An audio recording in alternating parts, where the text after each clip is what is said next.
Desert water is precious. We built these beaver dams 5 times faster to get water into the ground for plants to drink. Are they worth it? A hard June rain gave us the answer, and it showed both what these dams can do and where this old one failed. We have a 2-year contract with the government to build them. This year, a better access and material system changed how we built them. That is exciting, but does it make these dams worth continuing at DUSTUPS? That's the question. That is full. In early June, a hard rain gave me a real test, and I caught it on camera. Looks like a proper beaver dam. This is awesome. Wow.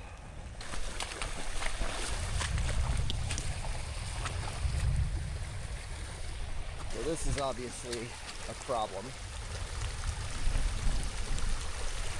That's performing brilliantly. NRCS, the government agency that gave us this contract, came out this month to grade the work of our new builds. But on the way to the new dams, we had to walk by this old one. So you could see that this is the high water mark, like right here. And the water was just overflowing. We got higher than we expected. Yeah. But this whole thing, like from there all the way to here, was Ponded just up. Yeah, full pond. Well, you see the grasses are starting to like fill Explode in a little bit. Yeah, it's kind of fun when you look down here and you see the grandma, and then you look 10 yards feet. that way. Yep. Yeah, like giant difference in the size. This old BDA did exactly what I wanted it to do. It trapped a bunch of sediment, it helped pool the water, and the result is that we've got this thick, tall green grass growing in what's otherwise a moonscape. There's hardly anything growing. Most of the ground is rock and exposed. The rain showed 2 things. This old dam caught sediment and left a green patch in the wash, but water also found a way through and around it. The question is whether the faster system we used on the 5 new BDAs makes maintenance like this worth it. Doug is a volunteer who is a repeat visitor to the ranch. He came out and helped with the second phase. We originally constructed this with the help of the mini skid to drive the T-posts in the ground. Now Doug is here to help me finish things up by weaving in organic material and shoveling in rocks and dirt just to make sure that this thing is going to hold our precious, precious water.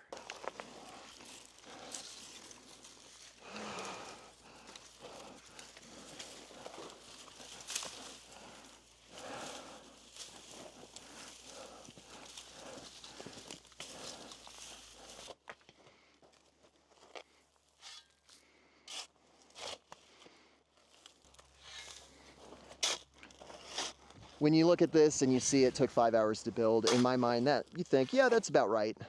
And if I tell you it takes 25 because you got to source the material, bring it out here, find the vegetation, scavenge it, and then do loads and loads and loads of shoveling by hand, it's a lot of time and labor. This is probably about the right height. We should start filling in the material again.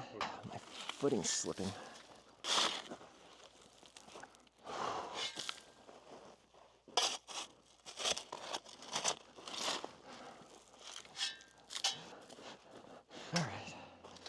I think that's going to do it.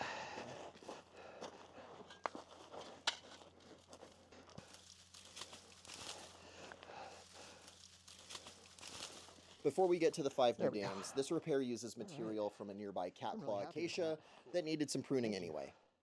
Back in January, Planet Wild inspired me to prune trees, the existing vegetation here on the ranch, to advance my mission of building a desert forest. Today, I am standing in the shade of my greatest success on the ranch, which is this catclaw acacia, which I've named Lone Tree. That's why I joined and partnered with Planet Wild. It turns caring about nature into something that's specific, trackable, and surprisingly personal. If you don't know them, they're basically crowdfunding for nature. Instead of asking you to make a vague donation and hope it helps, the Planet Wild community funds a new rewilding mission every month. They find frontline conservation partners, they fund practical work, they document the mission on video, and then they report back so members can see exactly what happened and what changed on the ground. My favorite mission is the one where the elephants are protected by bees, because it just sounds too clever to be real, but it is. Farmers place beehives around their crops because elephants are naturally afraid of bees, so they avoid the crops. That's better for everybody because it's fewer destroyed harvests, it's fewer dangerous encounters, and it makes the local communities not be so inclined to see elephants as a threat. It protects wildlife by also protecting people, and that's the kind of mission that I want to support. This cause matters to me because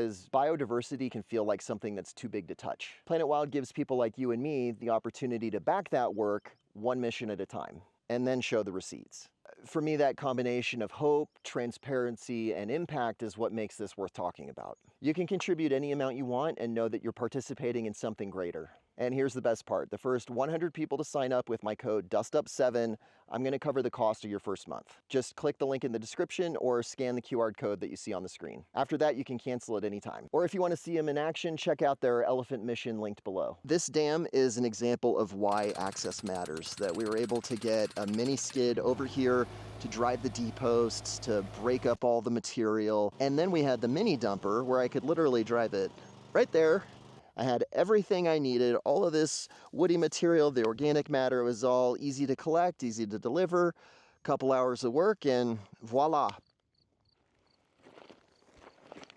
Ryan and Meg are here to look at the 5 new BDAs that we built. They are 20 feet across the stream bed, and they are here to grade my work. This is what determines whether we get paid or not. So is there, you've got it all weaved in? Yeah, it's all woven in, and then we just covered it with gravel. Out a little wider this time, huh? Yeah. Yep. Just really don't want to do more maintenance than I need to do. It's actually kind of cool. You can see, I think the sneeze weed's going nuts. Even though we were pretty abusive to it when we built it. Still coming back though, huh? Yeah, you can see the weave a lot better Yeah. now.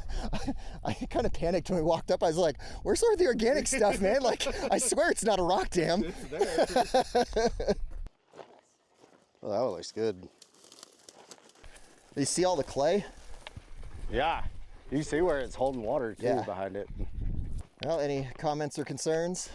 He said, I think just whenever, after you do get events, just coming back and trying to tidy it back up. Try to weave and stuff, some more stuff down in there. Okay. But other than that, I mean, yeah, it's ponding some water up behind it. That's what we're after. Yeah.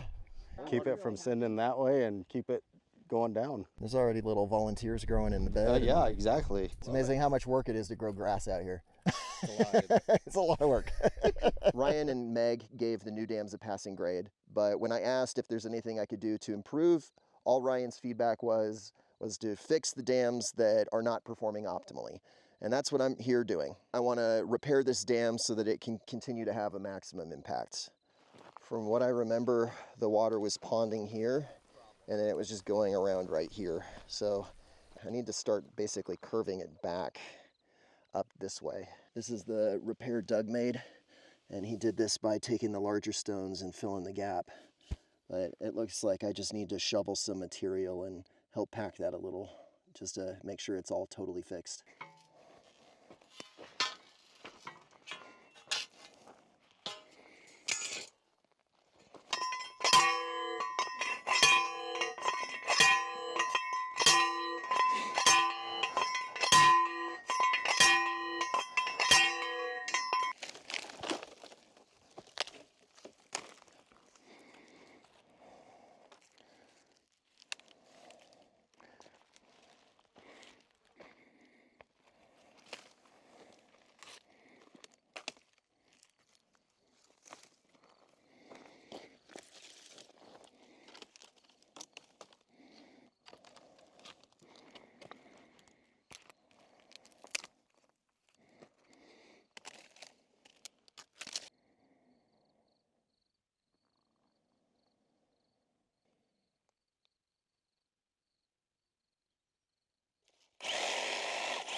So what I'm doing is the Planet Wild pruning method. I want this to grow up.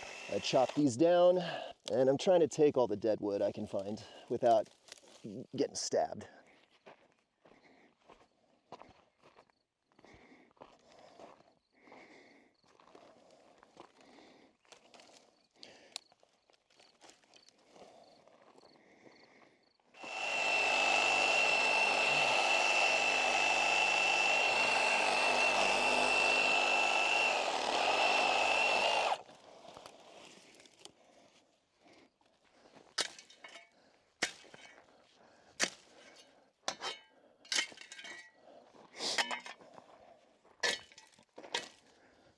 There we go. All right.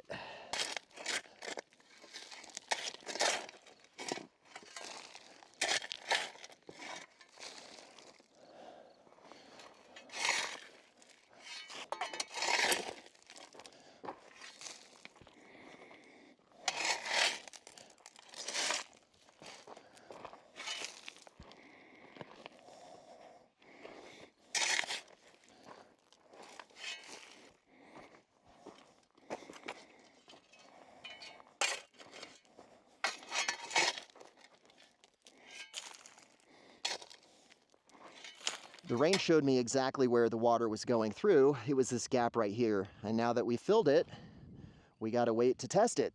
The thing I do like about software development is that I can test my work right away and know whether it functions or not. With desert structures, there's a lot of waiting until the water comes and you find out whether you did a great job or a not so great job. Whoa! Wow! Holy smokes. That's a lot of water.